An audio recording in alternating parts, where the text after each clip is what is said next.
দেখেন বন্ধুরা, আপেল পাইরা খায় আমার বন্ধু। হ্যাঁ, একাই পড়া যায় গাছ থেকে আপেলগুলা। দেখাবো? দেখাবো, অবশ্যই দেখাবো। না এটা খাবো। কোনটা? ওইটা লালটা? ঠিকই আছে দাদা। হ্যাঁ, পাকা লাল হয়ে আছে।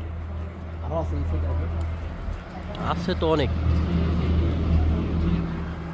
আবার এই যে সাইডে এটা কি ফল? এটা কি ফল? এটা তোমার হলো ওই যে কি ফল যেন কয়, এটাও তো অনেক প্রচন্ড পরিমাণে আই ধরছে। নেবি এনে দেখো না এনে দেখো না। হুম জ্যাম খায় গেছে। প্রচন্ড পরিমাণে ধরছে, এত পরিমাণে ধরছে ফলগুলা। এই পাশে আপেলগুলোও ধরছে। আল্লাহর নিয়ামত, সবই আল্লাহর নিয়ামত। আপেলটা কি মিষ্টি?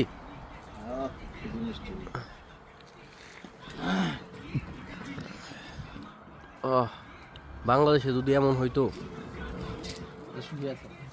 পাইরা খাইতে পারতাম আপেল। এত পরিমাণ ধরতো, কি সুন্দর লাগতো। এই যে এত পরিমাণ ধরছে বলার মতো না।